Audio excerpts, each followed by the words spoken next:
Okay, so welcome to the Unit 7, Lesson 2, video notes on geometric sequences.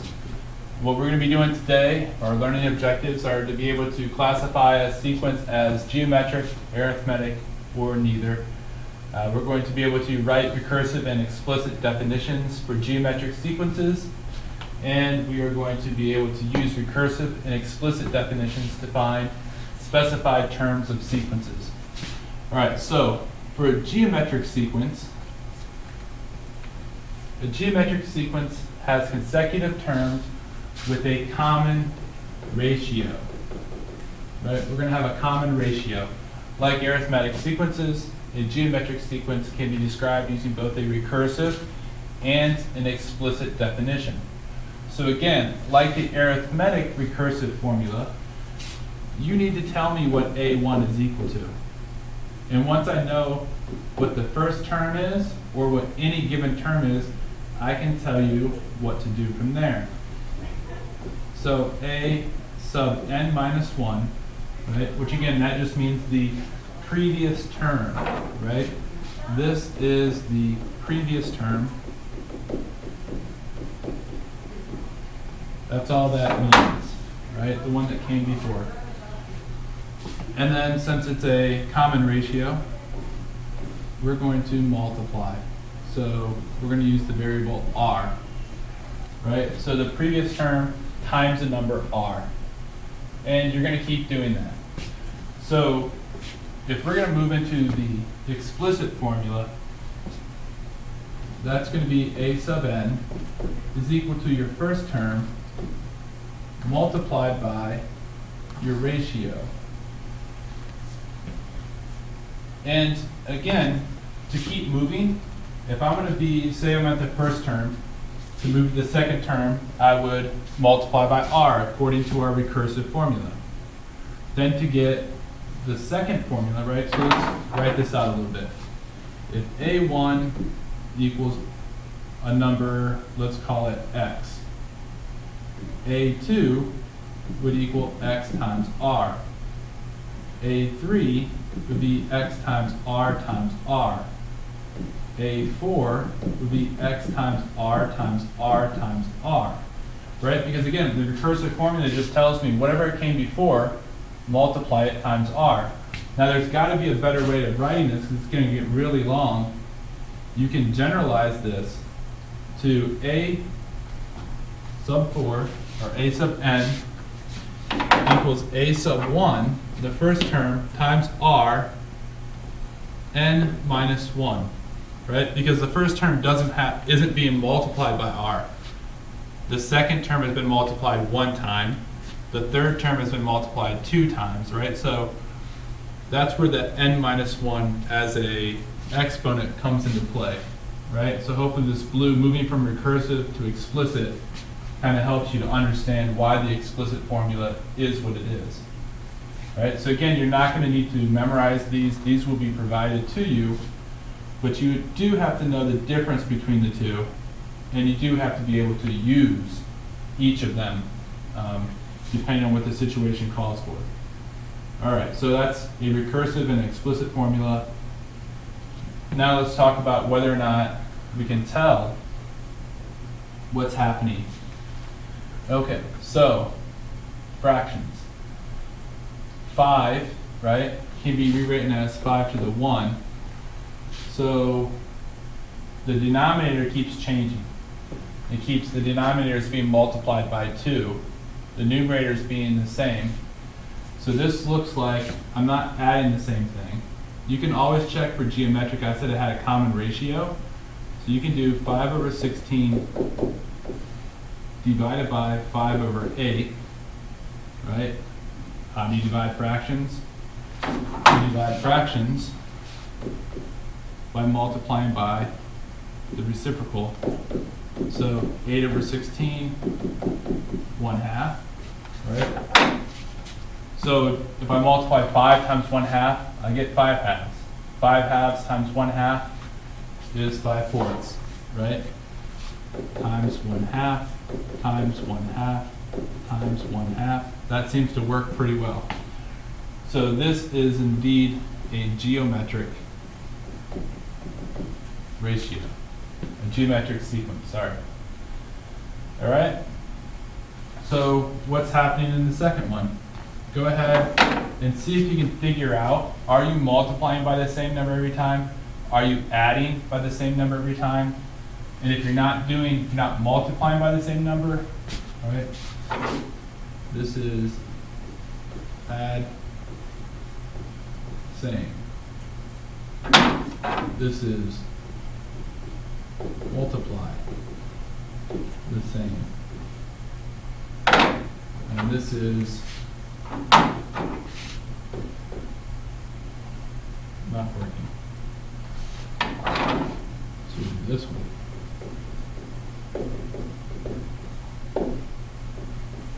Everything else. All right, so pause the video and try these 5 problems on your own, and I'll have the answers for you when you come back. Okay, so here are the answers that you should have for problems 1 through 2. Again, whenever I had fractions, I tried to rewrite them with common denominators.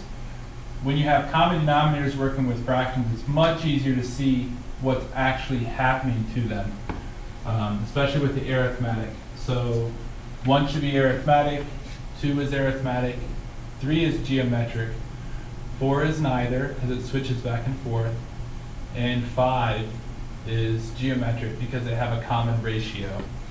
Now, finding the common ratio, right? If I go back to this recursive formula, right? What I did to find the common ratio, right, is I divided, right? And if you go back to this formula, it says a sub n, or it should say a sub n, is equal to this. So if I want to get r by itself, I divide both sides.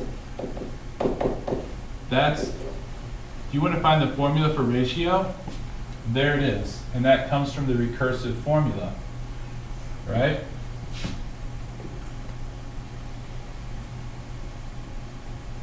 So that'll come in handy soon. Given the geometric formula, write the first 3 terms of each sequence. So again, we did this with the arithmetic. Just tell me A1, A2, and A3. So this would be 3 times 4 times the 1 minus 1. Well, that's 0. Anything to the 0 power is 1. So 3 times 1, which is 3. And then 3 times 4 to the 2 minus 1. So that's the first power. So 4 to the first power is 4 times 3 is 12. 3 times 4 to the 3 minus 1. That's squared. 4 times 4 is 16 times 3 is 48. Okay, so you should be able to do number 7 and 8. Go ahead and pause the video and give those a try. Okay, so here's what you should have for number 7 and number 8.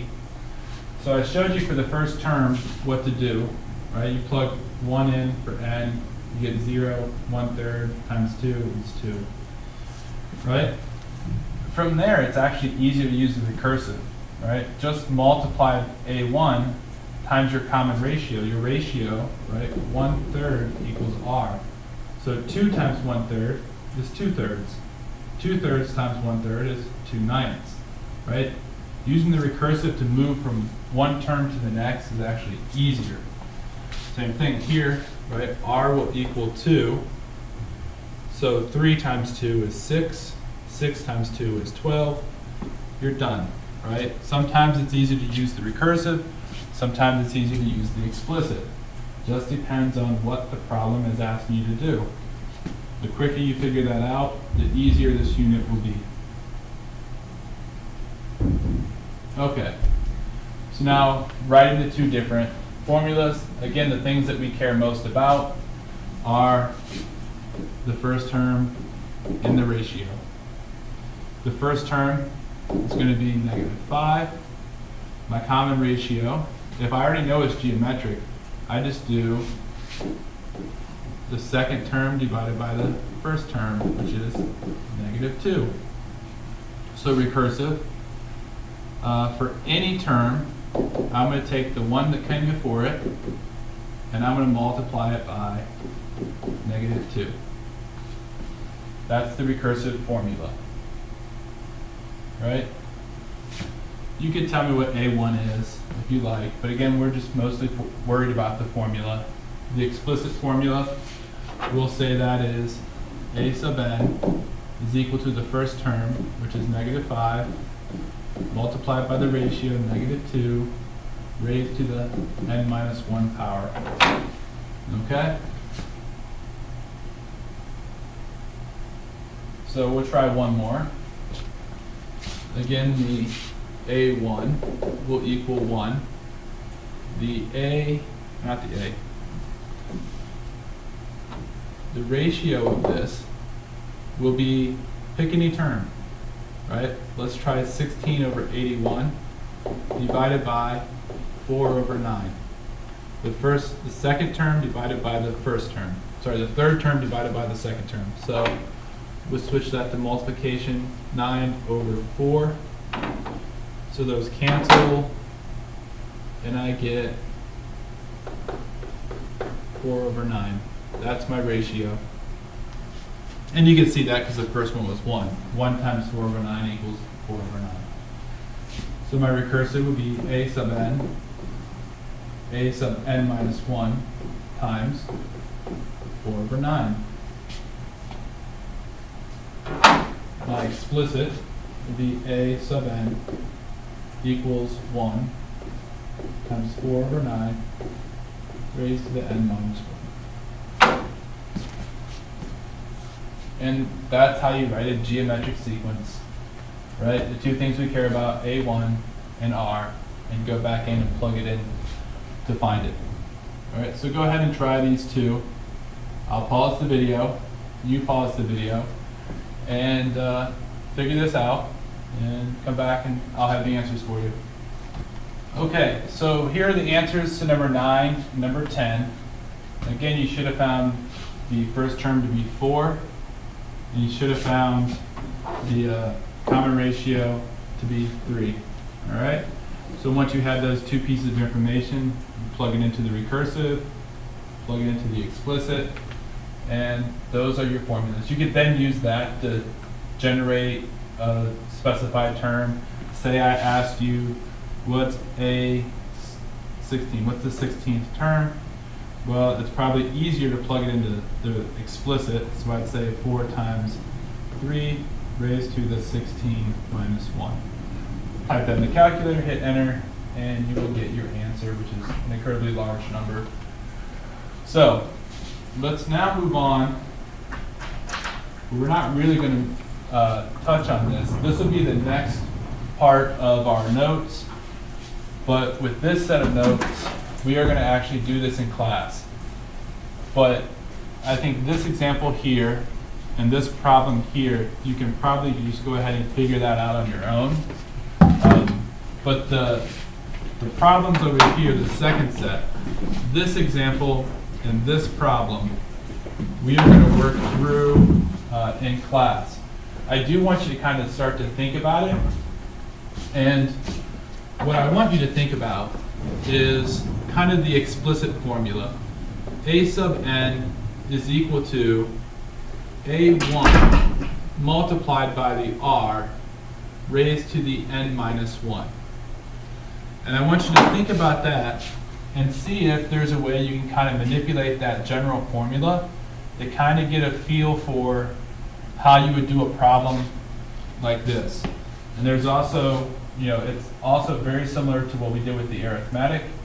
But this is something I want to discuss in class more so than to just give you the answer in the video. So come to class, be ready to talk about these last two. The first thing we'll do is finish up the notes, and then we'll begin with the classwork. So we will see you tomorrow or next day in class. Have a good day.